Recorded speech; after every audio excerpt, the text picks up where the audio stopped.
Bienvenidas y bienvenidos a este su programa, Ya lo dijo la Corte, en el cual analizamos los fallos emblemáticos, las sentencias más relevantes del Tribunal Constitucional de México.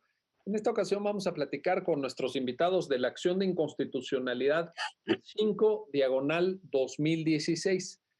Este es un importante pronunciamiento de nuestra Suprema Corte que nos va a permitir reflexionar sobre un conjunto de planteamientos hechos por la parte actora respecto a taxatividad penal, pero también a la manera en la que el legislador tiene que llevar a cabo sus actuaciones. Temas que tienen que ver con la competencia para legislar, temas que tienen que ver con protección de productos agrícolas, con la sanidad de los alimentos que consumimos, la protección del derecho a la salud, la libertad de comercio, en fin, un conjunto de temas, ya nos lo van a ir detallando nuestros invitados, que creo que en conjunto reflejan una reflexión muy importante y de fondo de la Suprema Corte. Para entender los alcances de esta sentencia, le doy la bienvenida al programa a nuestro invitado Agustín Carrillo. Agustín, ¿qué tal? ¿Cómo estás? Bienvenido a tu programa, Ya lo dijo la Corte. Muy bien, gracias, Juan. Muy buenos días, Miguel. Gracias, Agustín. Y también le doy la bienvenida al programa a Erika Zárate. Erika, ¿cómo te va? Bien, gracias. Oye, pues empezamos contigo, Erika. Cuéntanos, se trata de una acción de inconstitucionalidad. Eso hace que el análisis sea peculiar. Me decías bien fuera del aire que aquí no hay tanta historia para contar como en el caso de un amparo, ¿verdad? Que hemos también contigo platicado, amparos directos, amparos en revisión, amparos directos en revisión. Aquí es una acción. Cuéntanos quién la plantea y qué argumentos aduce en su demanda, Erika, por favor. Sí, esta acción, como cuestión primera, quiero explicar que como lo que está diciendo es diferente al amparo porque es un control abstracto, donde desde la vigencia de la norma se tiene un plazo para impugnarla. Entonces, realmente no hay casos concretos donde se ha aplicado la norma, aunque pudieran existirlos, no son necesarios para la procedencia de la impugnación. Entonces, aquí que promueve esta acción es la Comisión Nacional de Derechos Humanos contra la norma que es el artículo 371 del Código Penal del Estado de Chihuahua, y ese artículo contiene un tipo penal.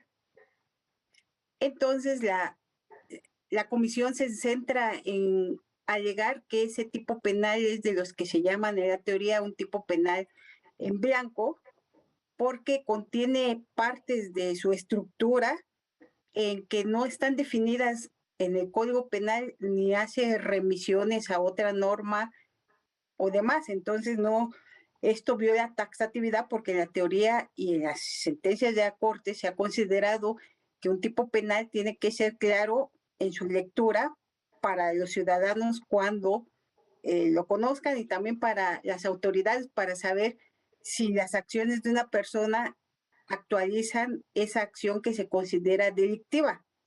Entonces, este es un tipo penal que se considera que protege las cuestiones fitosanitarias, y si alguien portaba ciertos productos sin un permiso, se actualiza el tipo penal, pero se dice, insisto, en que no está definido cuáles son esas condiciones que tiene que cumplir para transportarlo, y pues todo esto genera inseguridad en que no conozco cuál es la acción concreta por la cual van a castigar a la persona. Entonces ese es en esencia el planteamiento de la comisión. Realmente una acción como solo conoce en única instancia la Corte, no hay recursos, llega a la Corte, se le asigna por turno a un ministro instructor, el ministro instructor pide informes a los poderes del Estado que es demandado, y se ofrece, manda todo lo que tiene que ver el Estado y el Poder Legislativo específicamente con el proceso legislativo. Después formulan alegatos tanto la parte demandante como los poderes demandados, y se cierra la instrucción y está lista la acción para emitirse la sentencia. Entonces realmente es totalmente distinto su procedimiento a lo del juicio de amparo, pues es importante aclararlo para que se conozca cómo se resuelve. Qué bueno que lo mencionas, Erika, porque en efecto las personas que estén viendo el programa tienen que saber esto. Es decir, en acción de inconstitucionalidad el tema va directo a la Corte, directo, no pasa por un juzgado de distrito, por un tribunal colegiado de circuito, en fin, es un procedimiento muy peculiar y también mencionar, como tú lo señalabas, Erika, que es un control abstracto, no es a partir de un acto de aplicación de la norma. Ahora, déjame ir contigo, Agustín, para plantearte lo siguiente. Me parece, pero me gustaría escuchar tu opinión, que se trata de un tipo penal un poco, bueno, para quienes somos ajenos a esta materia, un poco extraño, ¿verdad? Decía Erika, para proteger cuestiones fitosanitarias, etcétera. Pero cuéntanos de qué se trata. ¿Cuál es el bien jurídico tutelado? ¿Cuál es la idea de este tipo penal, Agustín? Por favor, si fueras tan amable. Claro, el tipo penal lo que protege es en general la agricultura, la sanidad vegetal. Las personas pues, nos alimentamos de productos vegetales y estos deben de ser inocuos para que no tengan organismos patógenos, enfermedades. Entonces, hay autoridades sanitarias en los estados y en la federación que verifican que estos productos agrícolas estén libres de agentes que puedan causarle un daño a la salud. Entonces, lo que se pone en riesgo cuando uno de estos productos no cumple con una de estas condiciones es la salud de las personas en general.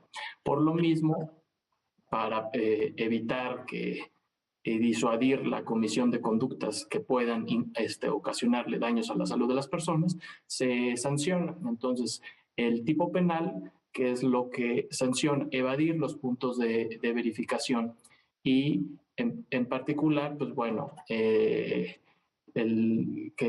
las personas que están obligadas a pasar por esos puntos de verificación, que para mover esos productos requieren de ciertos certificados, entonces pues,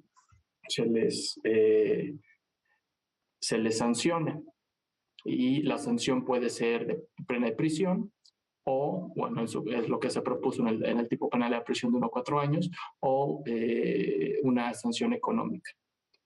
Oye, aquí la cuestión interesante, Agustín, es que se hace valer esta acción de inconstitucionalidad por parte de la CNDH contra una reforma a este artículo 371 del Código Penal del Estado de Chihuahua que agrega 3 palabras. Son 3 claro. palabras, ¿verdad? A ver, cuéntanos esa parte, Agustín, por favor. Bueno, este argumento es una cuestión incluso de la procedencia misma de la acción de inconstitucionalidad.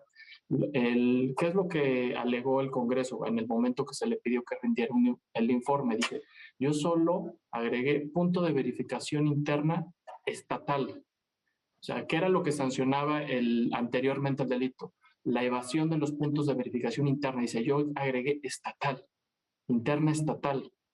Entonces, dice, o sea, no se trata todo lo anterior de un acto legislativo distinto. O sea, aquí en esta parte del anterior delito tú no puedes, corte, entrar a examinarlo, porque eso tiene muchos años que se publicó. Tú en todo caso solo podrías entrar a examinar el punto de verificación interna estatal. Entonces, pues bueno, ahí por cuestión de procedencia, uno tiene que analizar si se trata o no de un nuevo acto legislativo o no. Entonces, pues bueno, ya se empieza a examinar dentro de la reforma la modificación del tipo penal y dice, pues bueno, aquí había una conducta y esa conducta hacía punible la evasión de puntos de verificación interna y ahora además te permite sancionar a las personas que van a los puntos de verificación interna estatal. Por lo mismo, dice, pues bueno, ahora reexaminaste el tipo penal, lo sometiste a un debate parlamentario, aprobaste y publicaste otra vez el artículo. Entonces, la consecuencia es de que se trate un nuevo acto legislativo que sea susceptible de analizarse vía acción de inconstitucionalidad. Ahí está, Entonces, ahí ahí está fue. esa parte interesa mucho, ¿verdad, Erika? Ahora regreso contigo, Erika, para esta definición que ya Agustín nos está perfilando y que ocupa la primera parte de la sentencia. La Corte lo analiza con gran precisión, con gran minuciosidad. La conclusión, Erika, es que sí se trata de un nuevo acto legislativo. Cuéntanos de esa parte. Sí, la situación, como bien explicaba Alonso, esto se estudia en procedencia porque, pues, si se dan dos supuestos, como ya nos explicó Alonso, que sea una nueva norma y que además haya un cambio sustantivo, generalmente la acción sería improcedente. Sin embargo, en materia penal es una excepción. ¿Por qué? Porque los efectos de las acciones de inconstitucionalidad cuando se declara la invalidez de una norma son efectos hacia adelante. Es decir, a partir de la fecha en que se va a publicar, pues tiene efecto de invalidez. Sin embargo, como los tipos penales pues se refiere a una materia que está específicamente en el 14 constitucional, una permisión para una aplicación retroactiva siempre en beneficio de materia penal, pues el artículo 44, fracción cuarta, si no me estoy equivocando, perdón, 45 de la Ley Reglamentaria de Acciones, permite que los efectos en materia penal sean hacia el pasado, de acuerdo a los elementos de la materia penal. Entonces, aun cuando se pudieran dar estos cambios para considerar que es un nuevo acto y en otra materia cesarían los efectos, aquí la Corte dice, pues no, porque es materia penal y se podrían dar efectos retroactivos a ser un tipo penal. Esa es la conclusión a la que llega la Corte y a partir de eso, pues hace el estudio porque, como bien dice Alonso, lo que agregaron fue los puntos de verificación interna y la alegación de la comisión era específicamente viola taxatividad porque no tengo conocimientos de qué significan todos los elementos que contiene el tipo penal. No sé a dónde se va a remitir la persona para saberlo, pero dado que ya dijimos un elemento que es materia penal y que puede dar efectos retroactivos de invalidez, también en materia penal puede haber suplencia de la deficiencia de aqueja en las acciones. Entonces, aunque el planteamiento de la comisión sea estrictamente uno, es violación al principio de taxatividad al no saber los elementos del tipo penal, cuando, ¿qué sucede? La Corte empieza a atender ese argumento. Y entonces, para realmente saber si no es claro el tipo penal, dice, vamos a analizar si en el Código Penal estatal está la definición de esos puntos de verificación y de todo el contenido. Se da cuenta que no, acude a la ley estatal de salubridad, si no mal recuerdo el nombre.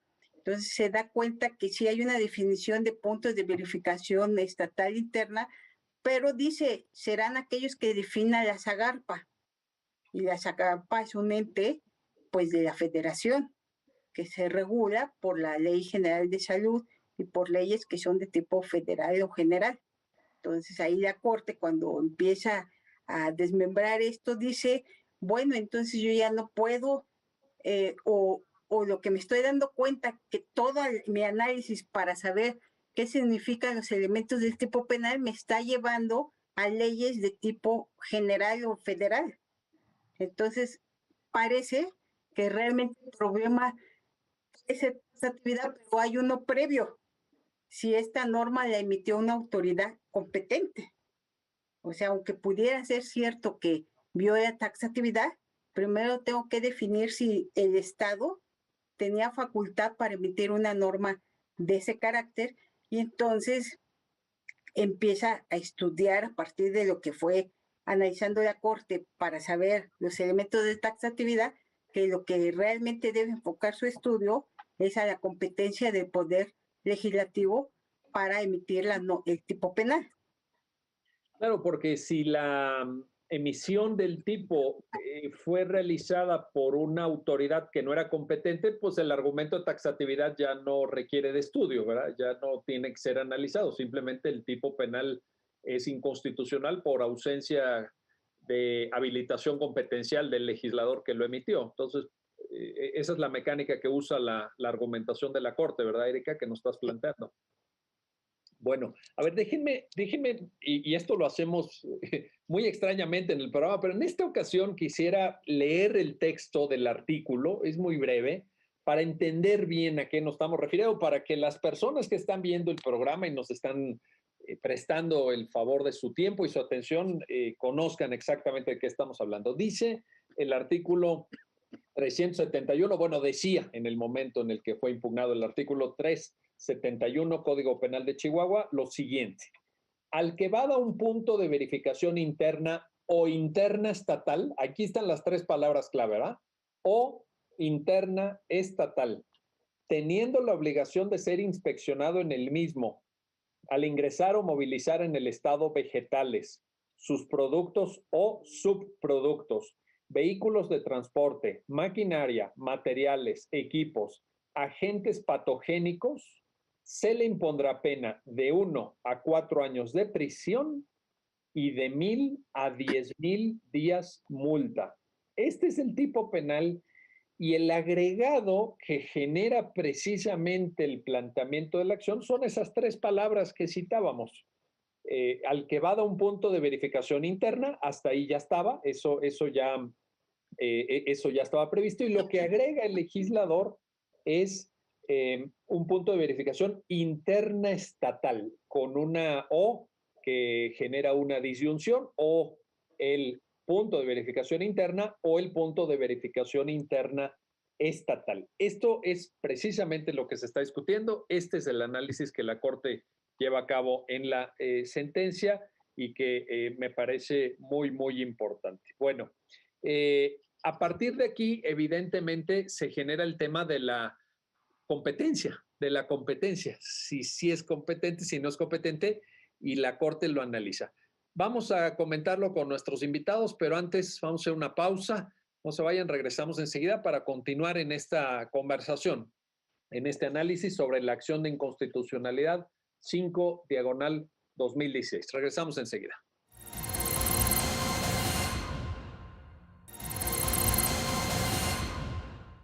Ya estamos de vuelta, ya estamos de regreso en su programa, ya lo dijo la Corte, en el cual estamos analizando esta acción de inconstitucionalidad 5/2016. Y quiero regresar contigo, Agustín Carrillo, para pues que entremos al tema que planteaba Erika, muy interesante.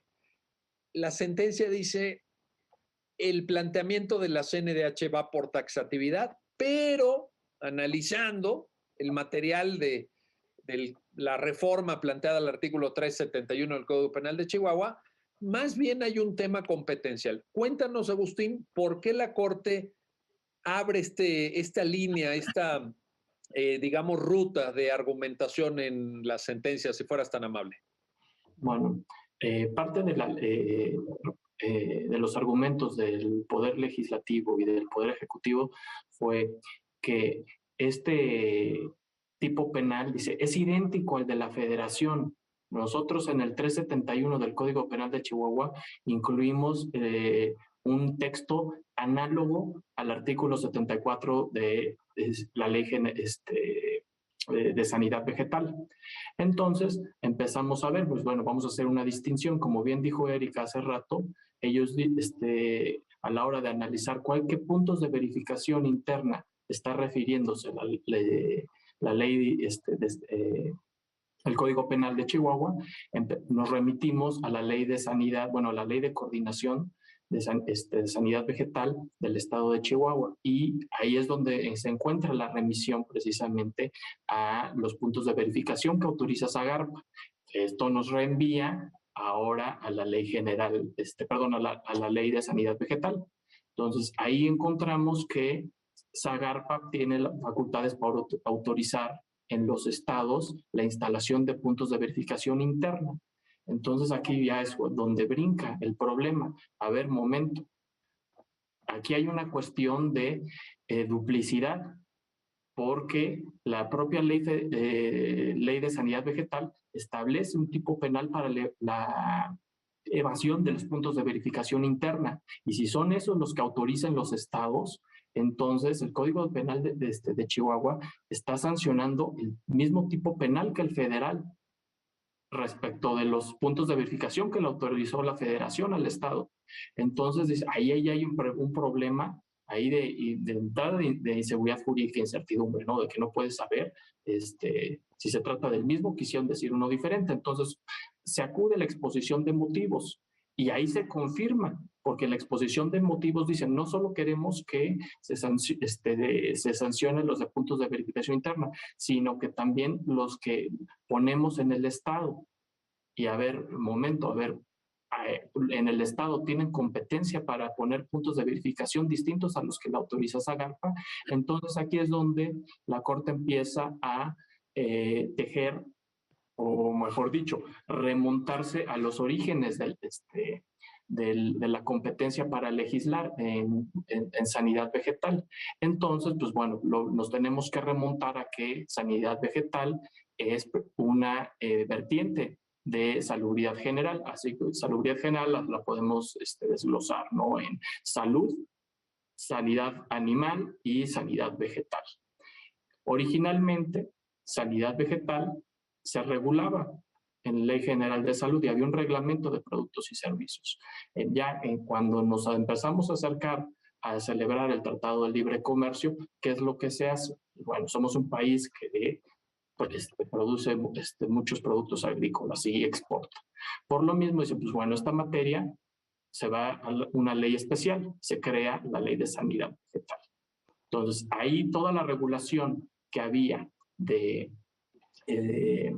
productos y servicios, entonces se le manda de productos a la Ley de Sanidad Vegetal y dicen, ahora la autoridad encargada de garantizar la inocuidad de estos productos va a ser COFEPRIS, un órgano en ese entonces desconcentrado de la Secretaría de Salud, que se encarga de revisar que no haya riesgos sanitarios.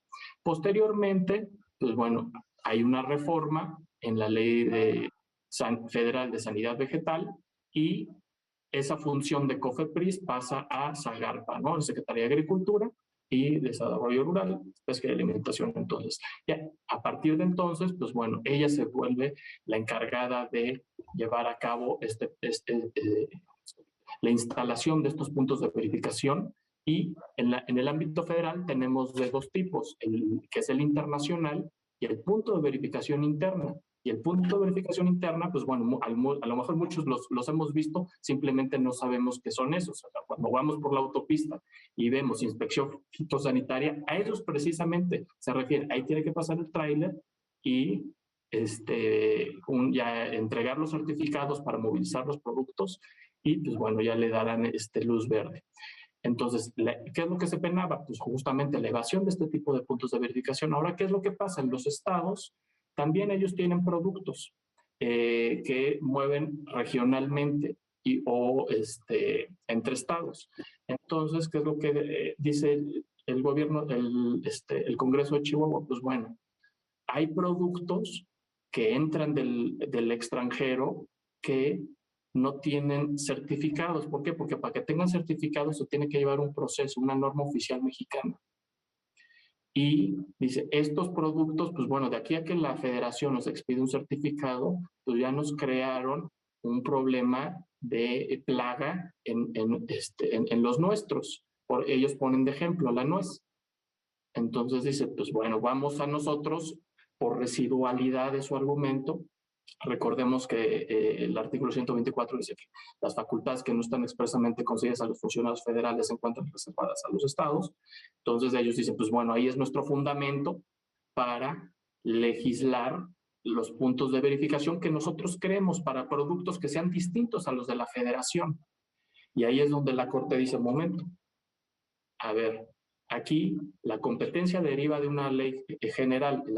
Las leyes generales son la regulación de materias concurrentes. En estas materias concurrentes, ¿qué es lo que hace el constituyente o el órgano que expidió la Constitución? Delega en el Congreso de la Unión la facultad para legislar y distribuir la competencia entre los distintos ámbitos de gobierno en los que tienen que intervenir en la regulación de esa materia. Entonces, en este caso, pues bueno, Si hacemos la reconstrucción que había comentado hace rato, de que deriva de la Ley General de Salud, y que de la Ley General de Salud se sustrayó, se hizo ley especial, y que la ley especial es federal, y lo único que permite a los estados es coordinación, entonces es falso que exista una residualidad y que tú puedas legislar sobre esa materia. O sea, tú lo que puedes es coordinarte con la federación, pero no tienes un ámbito propio en el que te permita crear tus propios certificados y por lo mismo sancionar el que las personas, o físicas o morales, anden circulando por el Estado sin los mismos. Oye, y fíjate, aquí es interesante esto que apuntas, Agustín, porque al no ser competentes por la materia, por digamos, la parte sustantiva, tampoco lo son para la sanción penal, ¿verdad? Correcto. Va de la mano, ¿verdad, Agustín? Correcto. Ahí está este tema. Ahora, Erika, déjame plantearte esto. Yo creo que esta explicación de Agustín es muy clara. Yo creo que está entrando ya al fondo, ¿verdad? De la sentencia. Pero yo te quiero plantear lo siguiente, Erika. ¿Qué tanto esta confusión deriva de esto que apuntaba Agustín con gran claridad de las facultades concurrentes? Porque, por ejemplo, evidentemente, empiezo por lo más básico, salud. La materia de salud, lo dice el artículo 4, lo reitera el artículo 73 de la Constitución, es de esas que llamamos concurrentes. Es decir, la Constitución, estoy simplificando mucho, pero dice más o menos, pues todos le entran, ¿verdad? Salud, pues la autoridad federal, entidades federativas, tal vez en algún sector municipios, en fin, Ciudad de México. No derivaría de ahí el problema, Erika. No el origen de esto está en esa complejidad del federalismo mexicano, en esa que ha sido estudiado por la Corte, incluso en otras sentencias, ¿verdad? ¿Cómo lo ves, Erika? Cuéntanos, por favor.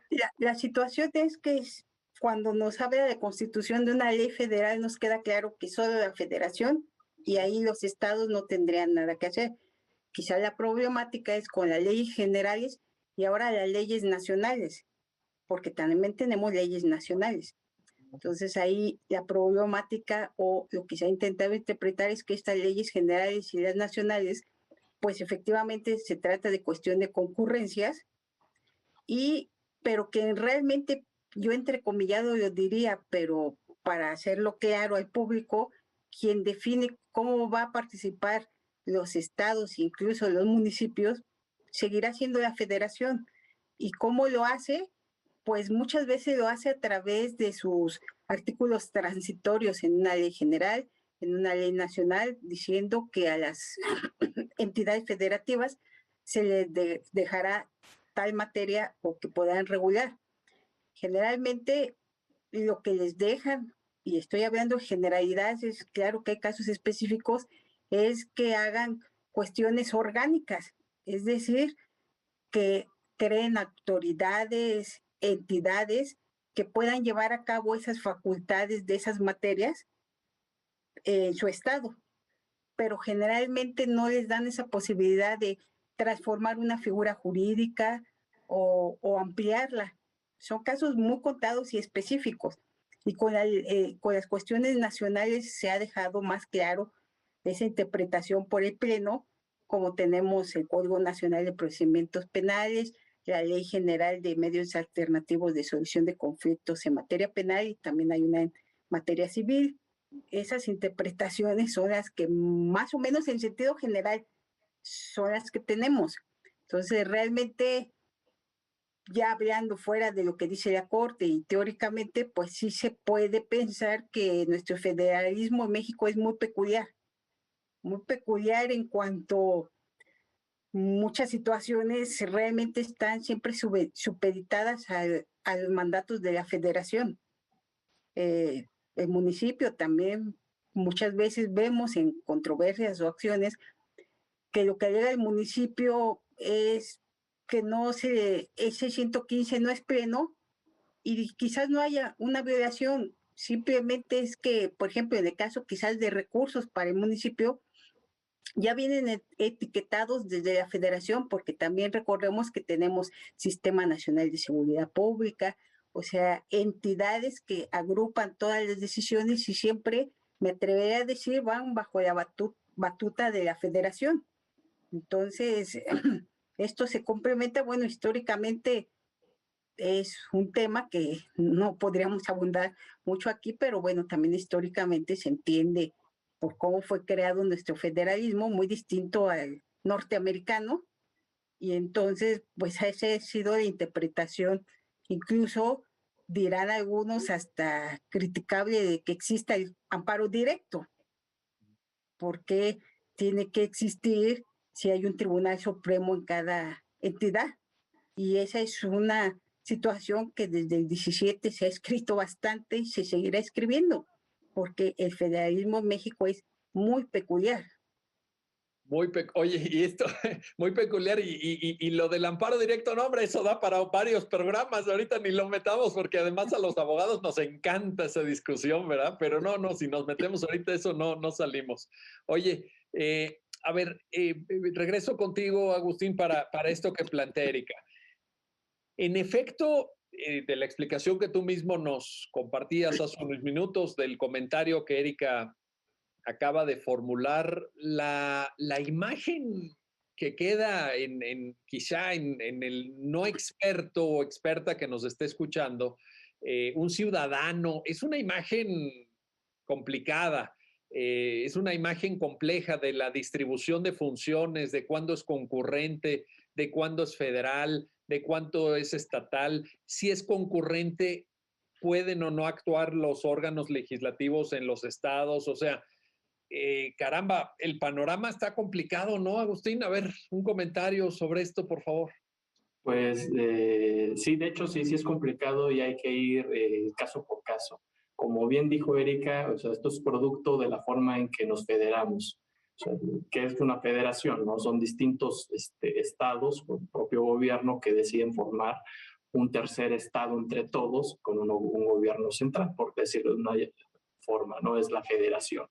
Entonces, la forma de federarse pues, puede ser distinta, ¿no? Dependiendo cuál es la que nosotros seguimos, la federación, el modelo norteamericano, facultades expresas para la federación y lo que no esté previsto para la federación se supone que lo hacían los estados. Entonces entramos en este problema, ¿no? Hasta ahí todo es como que todo es claro.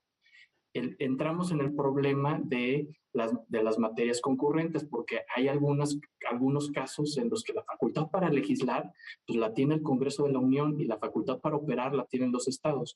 Entonces, pues solamente caso por caso. Y este fue uno de tantos en los que encontramos que en esta materia especial lo que permite es la coordinación. ¿Qué es lo que hace el Estado? Pues bueno, en los términos en que le permita la ley federal, va a poder operar la legislación.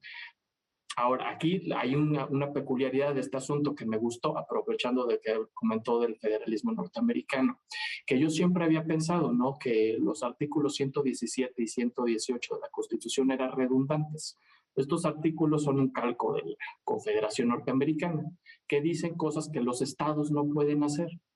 Pero pues sí, bueno, si nos remontamos a la forma de federarnos, si ya se le asignas la competencia a la federación, pues resulta redundante que digas que lo tiene prohibido hacer el Estado. Pero en este caso, sirvió que estuviera ahí o sea, la previsión constitucional cobró sentido. ¿Por qué? Porque a la hora que el Estado trata de regular con certificados la evasión de los puntos de verificación, entonces, ¿qué es lo que está haciendo? Pues sancionando que mercancías transiten por el territorio nacional, en esa parte de que tiene jurisdicción el Estado del territorio nacional. Entonces, ¿qué es lo que está ocasionando? Pues bueno, o sea, porque hay que entender también que además, o sea, que no solo si tú evades el punto de verificación, pues esto puede dar lugar incluso a la destrucción de la mercancía y de los productos. Entonces, ¿qué es lo que está haciendo? Pues violando directamente el 117 que te dice, a ver, los estados no pueden grabar ni directa ni indirectamente la entrada al territorio ni la salida de él de ninguna mercancía nacional o extranjera. Y ahí este artículo ahora sí, calco de la Confederación, cobró sentido. Dice, porque antes pues bastaba, ¿no? Decir, pues, si lo tiene la Federación, pues, resulta redundante que digas que lo tiene prohibido ser el Estado. Oye, y fíjate que esto nos da pie a un análisis que ahorita, regresando al corte, les voy a proponer, porque está en la lógica de la creación original del federalismo, que es la libertad de comercio. La libertad de comercio, el hecho de que en el comercio dentro del territorio nacional los estados no puedan imponer obstáculos. En buena medida, esa es la razón de ser del federalismo, o una de las razones de ser del federalismo original, que por cierto también, complementando lo que dijo Erika y lo que tú acabas de apuntar, Agustín, el federalismo mexicano ha ido cambiando, ha ido evolucionando, ha habido muchas reformas. Acuérdense que el artículo más reformado de la Constitución es el 73, es el que más modificaciones acumula y son en materia de distribución de competencias, casi todas esas reformas, ¿verdad? Entonces, aquí les proponemos, regresando al corte, esa discusión sobre libertad de comercio para apuntar de manera breve también un análisis que la sentencia hace, pero esto será, como les digo, después del corte. Regresamos enseguida, no se vayan, para continuar con nuestro análisis de la acción de inconstitucionalidad 5/2016. Regresamos.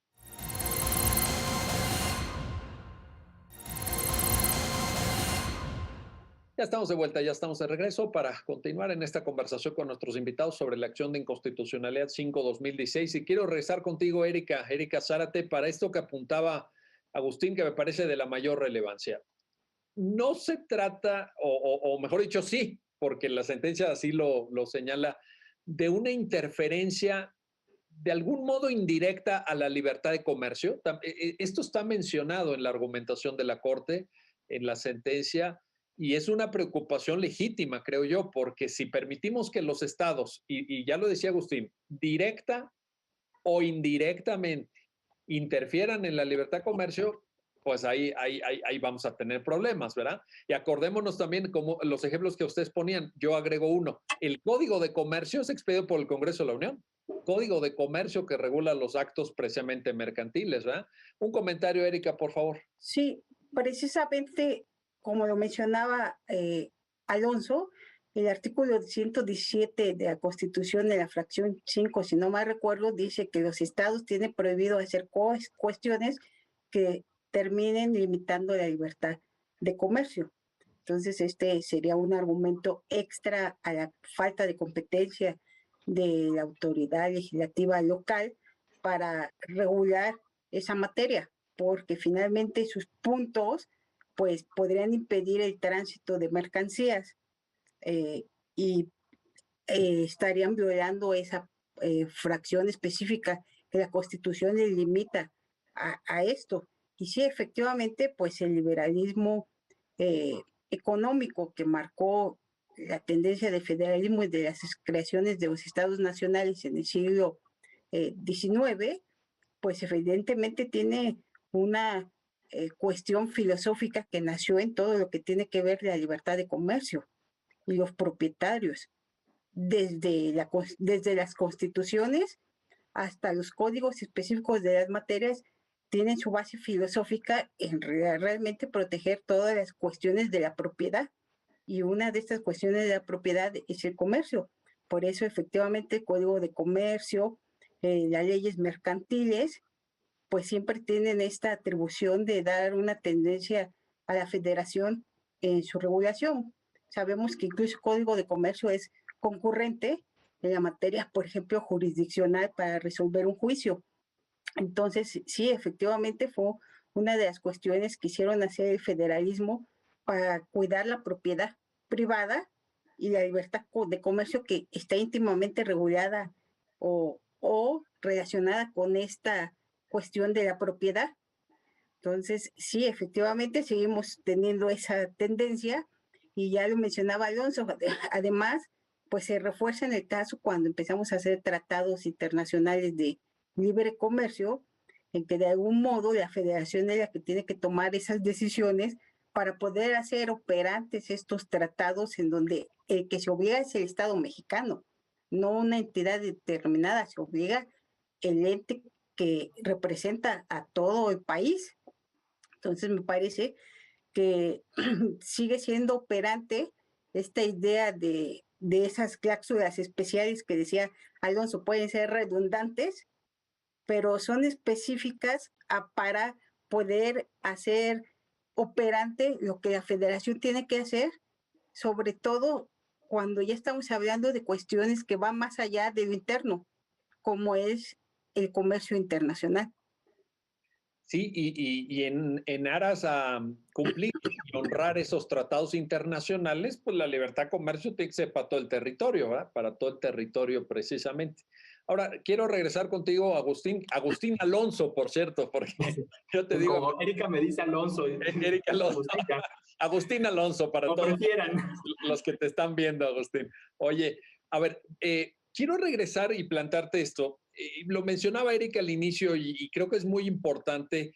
Erika lo decía en términos generales sobre la acción de inconstitucionalidad y sus efectos.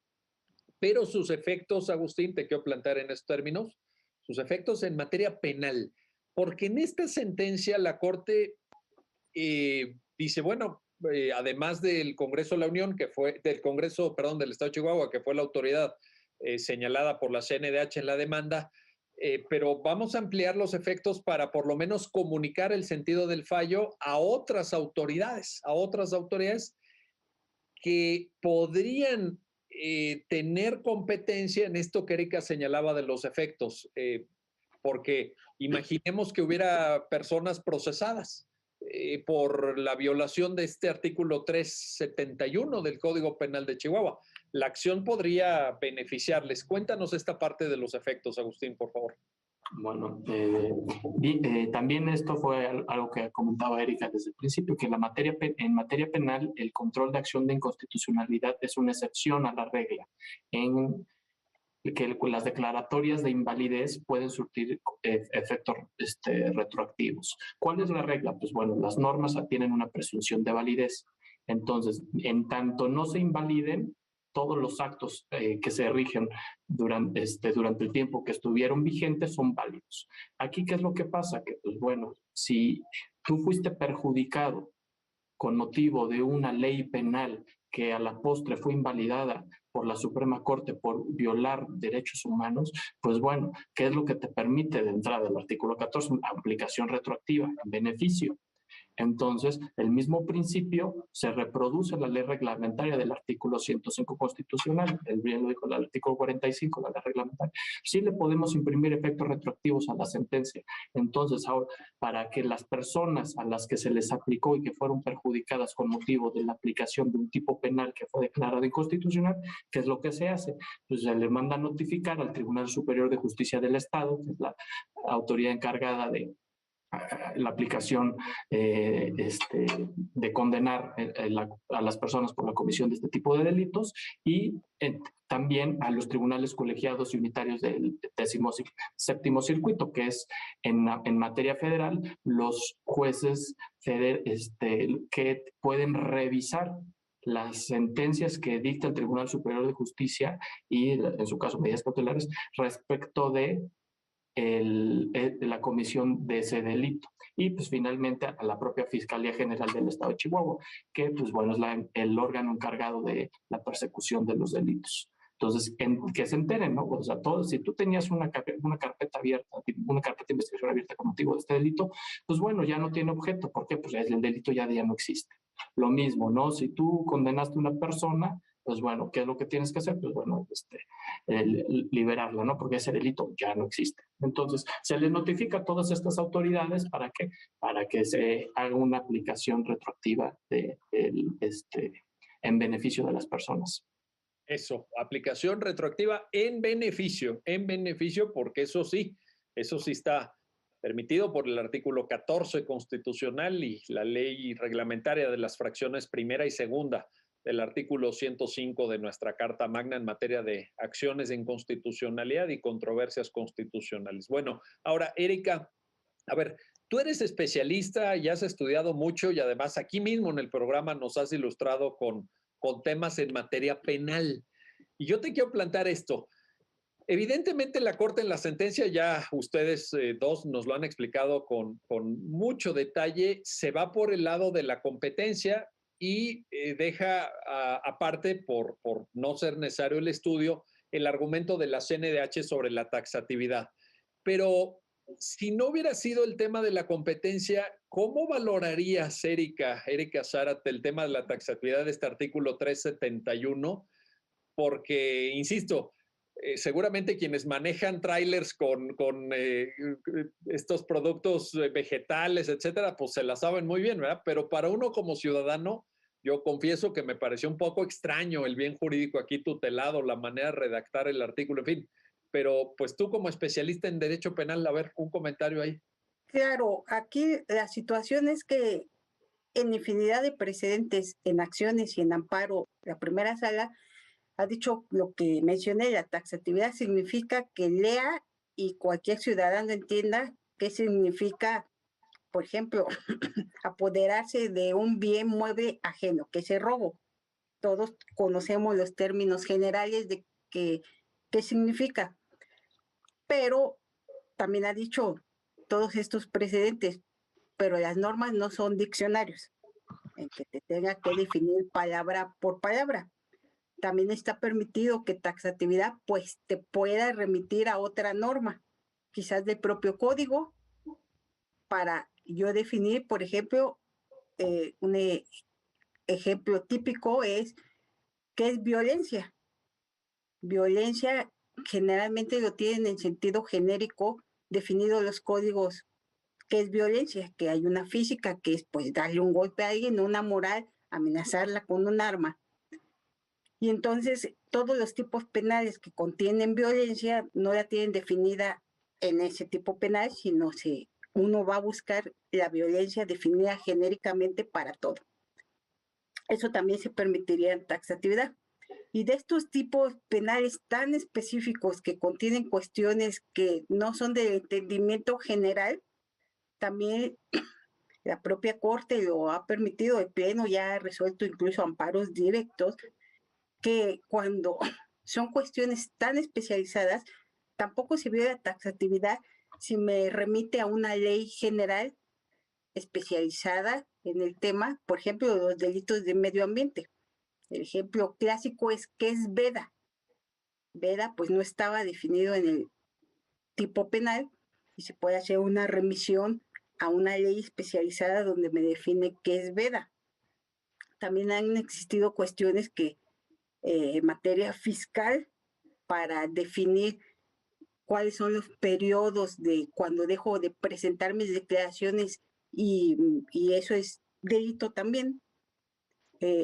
También puedo acudir a la legislación fiscal para entender ese término, porque son cuestiones especializadas y digamos, no se está violando taxatividad. Otro ejemplo es las cuestiones de los militares, que tienen quizás un lenguaje muy especializado, pero que ellos entienden porque es su trabajo diario.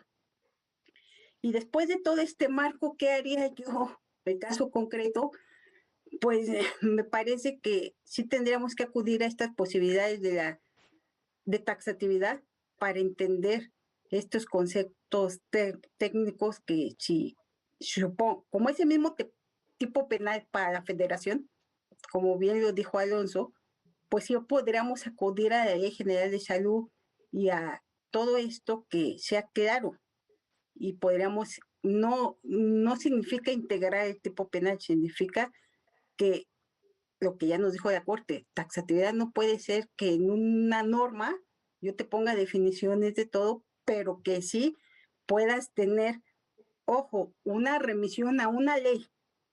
Lo que estaría vetado es que te lo ponga en un manual interno de una secretaría, por ejemplo, de salud, que te lo pusiera en un reglamento, porque taxatividad se cumple si está en la ley. Entonces eso puede hacer claro la dirección de saber qué es la acción que se comete el delito. Entonces podría ser una manera de solucionar este y otros casos que consideremos que hay cuestiones demasiado técnicas. Oye, y ahí empata esto que mencionas de que la, digamos, integración o los elementos del tipo penal estén en una ley, taxatividad empata con reserva de ley, que es el otro gran principio también, ¿verdad? Sí, legalidad, porque digamos el principio original es legalidad y de ahí se desprende taxatividad y también la reserva de ley. Exactamente. Ahora, déjame plantarte esto, Agustín Alonso, para precisar. Agustín está perfecto, no hay problema. Oye, pero fíjate, de fondo, ¿no crees, Agustín, que el mensaje de la sentencia y lo que ahorita nos acaba de comentar con tanta claridad, Erika, es para el legislador penal en México, sea federal, sea de las entidades federativas, que hagan su trabajo con cuidado, que sean muy acuciosos, que sean cuidadosos, que verifiquen la manera en la que van a legislar en cuanto a la forma de redacción de los tipos penales, en cuanto a algo tan básico, ahorita lo podremos mencionar hasta tan obvio y evidente como es el hecho de decir, oye, ¿soy competente en esta materia o no? Antes de ver cómo voy a redactar y qué palabra voy a usar, pues lo primero es ver si soy competente. No hay un mensaje claro ahí, Agustín, hacia los poderes legislativos, en plural lo digo, lo digo en plural, Congreso de la Unión y entidades federativas. ¿Cómo lo ves? Cuéntanos. Pues yo creo que en parte la responsabilidad de los órganos parlamentarios es, pues bueno, si por al interior del organismo tienen servicios parlamentarios que les brindan asesoría jurídica, pues bueno, utilizarla. Porque bueno, pues en una democracia, pues nuestros legisladores, pues no, en su mayoría, pues podemos, o bueno, a lo mejor me aventuro a decir que en su mayoría decir que no son legisladores, pero pues así funciona, ¿no? O sea, nuestros representantes no tienen o pueden no tener una instrucción jurídica. Pero bueno, dentro de los órganos legislativos sí tienen servicios parlamentarios y los cuales sí les pueden brindar esa asesoría jurídica. Ahora, en parte, pues bueno, también, ¿no? Ahora, existen casos como lo que comentábamos, ¿no? En los que la competencia derivada de estas leyes nacionales o leyes generales, pues bueno, no está definida al 100%, no hay claridad, no hay claroscuros, hay zonas de grises o de penumbra. Entonces, en estos aspectos, pues bueno, ¿qué es lo que está pasando? Pues estamos elaborando la jurisprudencia y pues de igual manera, ¿no? Incluso el propio Congreso de la Unión, a la hora que emite las leyes nacionales, pues también, o sea, puede incurrir en errores de técnica legislativa por los cuales se extralimite en su mandato constitucional para legislar. Entonces, pues, o sea, yo creo que estos son problemas inherentes a que seamos una democracia, a que seamos una federación, y pues para eso está la Corte, para zanjar y dirimir las disputas que se susciten con motivo de la interpretación de las leyes. Oye, y en ese sentido, pues ojalá que los que legislan o sus asesores, porque muy bien lo dijiste, no tienen por qué ser profesionales del derecho, pero ciertamente apoyarse en el conocimiento de especialistas, de gente que le sabe al tema, pues que estos asesores lean las sentencias de la Corte, lean y desde luego que vean el programa. Que aprendan el canal.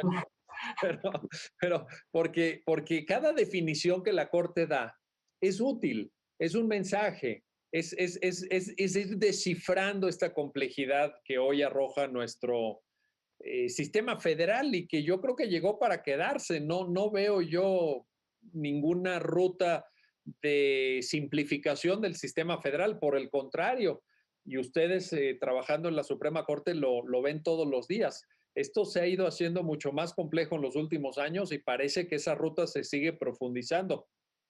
Vamos a ver qué nos depara el futuro. Erika Zárate, Agustín Carrillo, gracias. Gracias a ambos por ayudarnos a entender esta sentencia que resuelve la acción de inconstitucionalidad 5/2021. 2016. Gracias a ambos y gracias a usted que hace posible su programa, ya lo dijo la Corte, en el cual analizamos los fallos emblemáticos, las sentencias más relevantes del Tribunal Constitucional de México. Hasta pronto.